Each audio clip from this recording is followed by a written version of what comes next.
Hello there and welcome to Titandala with Charlie right here on QTV. Thank you so much for joining me this week. And like every other week, I bring an exciting guest in the studio.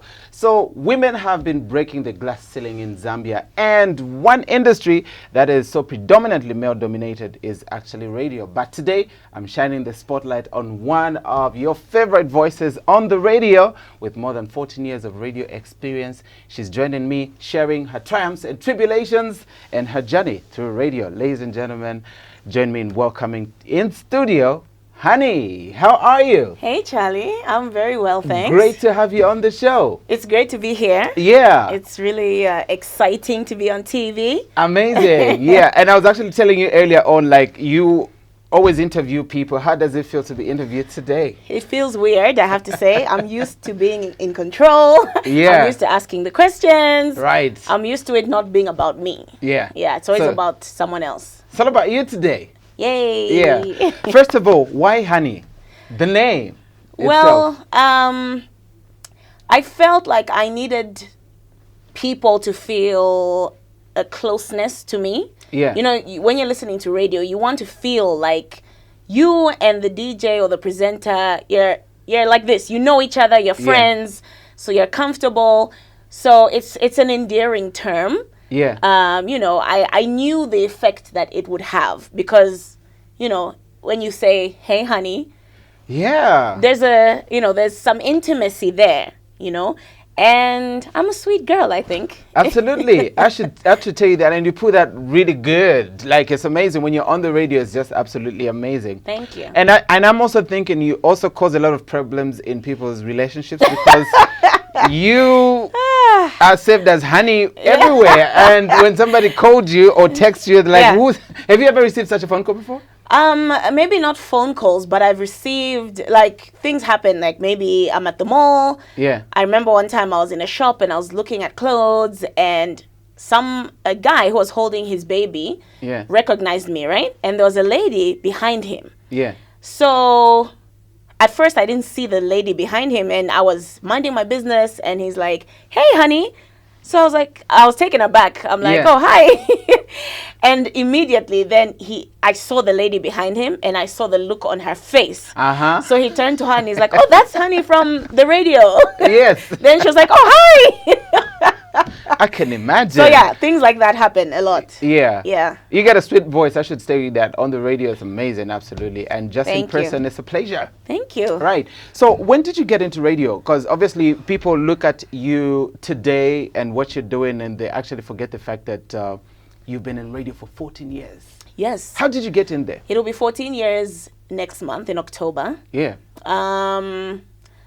I mean, it started out like a joke, really. Me Right. going to audition for radio. I always loved radio, first of all. I would always listen to radio. And at the time, especially in my circle of friends, none of my friends were really that into radio. They were more into TV, the MTVs, the Right. Channel O and all of that. That was a happening thing that time. Yes. And so I guess I was seen as a little weird. Mm-hmm. I was a lot younger, obviously, 14 years younger than I am. Yeah. But I love music. I've always loved music. I love to sing. I love to listen to music. And there's just something about radio that caught my attention. So from a very early stage, I would listen to radio, you know, Radio 4, Radio Phoenix, and then Choice FM. Right. Listen to the Kaliwas and the Tivos and the Zach Powers of the world. The legends. Yeah. So when I heard that there was a new radio station starting out, Hot FM, I was like, oh, I was talking to a cousin who knew how much I loved radio. Mm-hmm. But it was like a joke. She was like, "Are you serious?" I was like, "Let me go and audition. Let me try it." And I was just saying it for fun, not really thinking it would work out or that anything would come out of it. Right. And she drove me to the audition. At the time, Hot FM was in town at Cairo Providence Road. House. Yes, Yeah. Cairo Road. And I was auditioned by Zacadocious. The man himself. Zacadocious, the man with the master plan. Yeah. I was a ball of nerves. But in spite of my nervousness, I guess I made a mark. Right. with my audition, and they called me back, and then I started my training because Hot FM was only on test transmission at the time. Yes. So that's when I started to learn how to use the computer, like Jazzla, the software, Yeah. how to play the music, how to play the adverts. Guys like Tony Roller Coaster, Yeah. he took me through a lot of training while we were on test transmission. There's a DJ, Michael Shokat, who has since left the country. Yeah. He also was instrumental in my training process at the time. Yeah. Absolutely amazing. So it hadn't been like a dream that one day I want to be on the air and this is what I want to do. I didn't really have a specific goal like that. Yeah. All I knew is that I loved music. I loved listening to radio. I don't think there was a time where I said, oh, one day I'm going to be on radio. Right. So when I just heard that there was an opportunity, I was just like, oh, let me try this and see how it goes. Yeah. Yeah.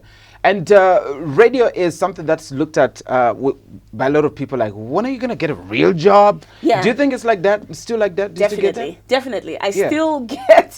I still to this day get, especially from the older generation, Yeah. my parents, friends,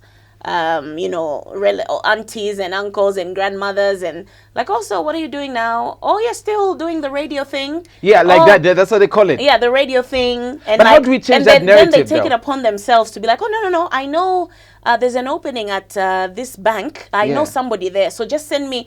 And I'm like, I've got a job. I didn't ask for a job. Like, I have a job. I didn't ask for any opening or any. Yeah. Yeah. What do we do to change that narrative, though? I feel like the first thing to do is stand your ground. I mean, those questions will come like, when are you going to get a real job, or what else do you do apart from this? Yes, yes. Or, you have to, if you don't have a backbone, basically, then those comments will get to you, and you might start to think, oh, maybe should I be doing something else? Should I leave this industry?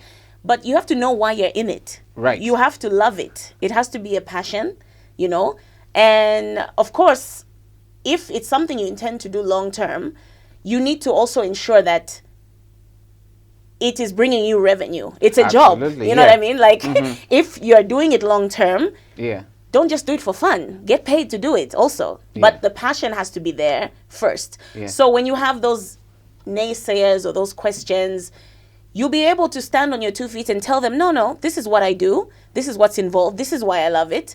You know what I mean? Yeah. And then people tend to be like, oh, I didn't know that. Like, oh, they start to feel shy when you can back it up, Right. What do you think those stereotypes like towards radio presenters today? What do you think they think like? Why is the mindset like that towards the profession? I think in Zambia, especially, we are so used to, how can I put it, conventional types of professions, White-collar and job. careers, white-collar jobs. I mean, it's almost like we only know bankers and lawyers and doctors. Yeah, and That's pilots. it. Engineers. So anything that's out of that box is almost like, what's It's that? not a job. It's Like, not what that's do you not do? a job. How can you do that? Right. So I feel like it's a whole change of mindset. I mean, the world has changed. Right. People are making money by being YouTubers. There's a Korean child who makes millions just by playing with toys. So these big toy brands gift him with toys. Yeah. He has a YouTube channel. He plays, and if he likes the toys, then the sales of that toy brand go up exponentially. And he's a child. He must be like 6, 7. He gets paid a lot of money by billionaire playing already. with toys on YouTube. So I feel like even with our education system, with our mindset, with our, we need to start also teaching outside the box. Right. You can be an entrepreneur. You can make money literally doing anything. Yeah. There's not only one type of profession or career. Absolutely. Yeah. I see that. Yeah. Being on radio is so demanding, and you need consistency every time. Yeah. How do you manage to keep up your smile even when you're having a bad day? 14 years is a long time. Yes. I always get that question. Like, the one thing people always tell me is, how do you always sound so happy? Why are and you full always of energy?" happy? Yes, like, every day you're so. And I even ask my friends sometimes, like, how happy do I sound, Kanshi? Like, Yeah. do I have that much energy? I don't know, because for me, it comes naturally. So I don't know how I'm sounding to others. For me, you see, that's why I said you have to be passionate about it. Absolutely. When you're passionate and you're enjoying it, it's like I'm not even working. I'm just Yeah. having fun. For me, I just go there and I'm Have having a fun. good time. And if that fun exudes to my listener, then I've done my job. Yeah. But you're right when you say, of course, I'm a human being. Yeah. We go to work. There's things happening in my life off radio that affect me. Sometimes I'm actually in a bad mood. Sometimes I'm sad. Sometimes I'm angry. But that my response, you have to understand that as a radio personality, you have a bigger responsibility. And I know that because of the feedback that we get from our listeners Yes. and our supporters, that, oh, what you said today made me think differently. What you said today inspired me to fix my CV. And Yeah. what you said inspired me to forgive someone. So we've got a very big responsibility. So it's not the listener's business if I'm sad or if I'm having a bad day. You just gotta go there I need and to go and deliver. But Yeah. it's almost like the microphone has some magic appeal, because I can tell you, I can be in a very bad mood. Once I switch on the mic and I start to speak, it's all systems go. all systems go. My bad mood is over. It's like it melts. Literally, it's gone. Yeah. And also, the listeners don't know that. I mean, they feed off our energy, but I think they don't know that we feed off their energy as well. Right. When I get callers who are so chirpy, they're so energetic, they make me laugh. So even if I was in a bad mood, my caller has made me laugh. Yeah. And we've had a great moment on radio, and then I'm in a great mood. Have you ever gotten like grumpy callers, like just calling you just to spoil your mood?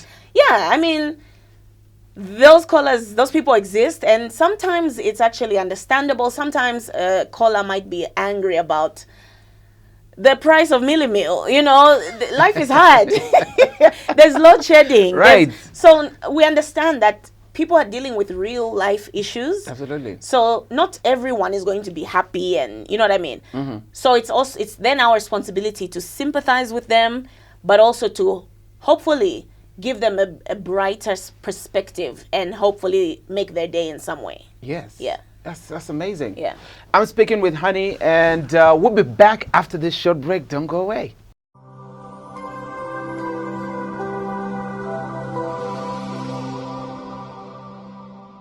Thank you for staying with us, and welcome back. In the studio, I've got a special guest.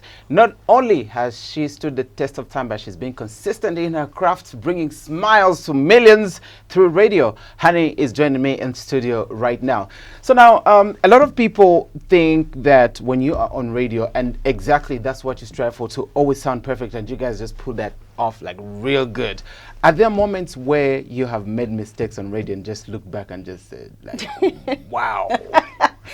Definitely. Yeah. I mean, over time, once you start to master your craft and you start to get better, you'll make mistakes, but if you're lucky, nobody will notice when they're listening to radio.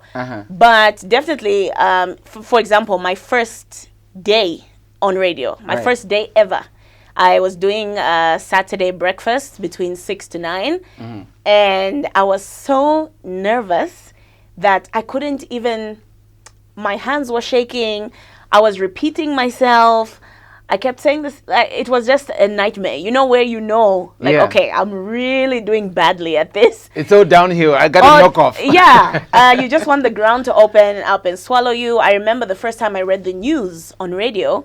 Hope used to read the news. Right. And I had never read the news. And that morning, Hope was unwell. So my boss came into the booth and he's like, so Hope is not here. It's either you read or I read, and I'm not reading, so you're reading. I was like, what? No, I can't. I like your boss. Yeah. I mean, he just gave me no choice. Yeah. And I mean, I was always a good reader in school, and even outside school, but I didn't have the confidence to read on air, Right. especially something as serious as the news. So the first day I read the news, literally you could hear the papers shaking. It was a nightmare. Wow. More recently, definitely so many mistakes. I mean, sometimes the mistakes are because there's a technical fault, because people don't understand that. They hear you on radio, but there's so many things happening behind the scenes. There's the tech guys who are making sure the mic's okay. If I have a problem with my mic, I call someone from tech who quickly comes in to fix something, Yeah. a problem with the computer. If there's something, so many things happen when you're on air and people don't realize that. Right. I remember there's one time we had an outside broadcast, and I was really feeling the music, I was feeling the vibe, and I said a word I was not meant to say on air. And as soon as I said it, I was like, "Ooh!" Yeah. And I was waiting for my phone to ring. I'm like, okay, my boss is gonna call. My boss is gonna call. Right. Luckily, he didn't call. I guess he didn't hear it. And I was just like, oh. And then you're like, okay, let me just ignore it. Because now if you start to address the fact that you said an inappropriate word, Yeah. then you're really bringing attention to it. Absolutely. And those people who didn't hear it will be like, what did she say? What did she say? I remember another time we had an outside, I don't know why these happen when we have an outside broadcast. I had so many guests to interview, Right. and sometimes it's spontaneous. Maybe the client will bring in more people last minute. So there were so many people in the outside broadcast truck. I had interviewed about 4 people back to back, and now when I was concluding, I forgot the name of the last man, and they were all standing right there next to me, Right. and everybody was silent, and I was literally on air like, I was just speaking to Mr. Like. Yo. Then eventually somebody whispered to me, oh no, actually I had to go through my notes to find his name. So I Wow. felt very unprofessional in that moment. I felt like I forgot the guy's name. Yeah. It's a horrible feeling. Absolutely. Yeah. So there's a lot that happens. Yeah. Yeah, and 14 years is a long time to deal with that. So as time goes on, you get to a level where you feel like, okay, I got this now. Yeah, definitely. You're always, I wouldn't say that you stop learning. You always learn. There's something new to learn, even with the hardware in the studio that we update the equipment. You have to learn how to use something different, a new software, something like that. And, luckily we go through regular workshops where we sit down and firstly evaluate ourselves. Like, how's this show doing? How's this person doing? Where can we improve here? What can we add? What can we take away? So we're constantly learning and constantly trying to improve. Yeah. Right. So for somebody who would love to get into radio, like I mentioned earlier, like there's still a handful of female presenters, and most of the time, obviously, there is somebody out there that would want to get in the radio industry, and they just feel like, it's a male thing, obviously. What advice would you give somebody watching you right now and they would want to get into radio at some point and do what you do? Well, especially for the females, it's definitely not a male thing. I'll tell you that. Women can do anything men can do. Right.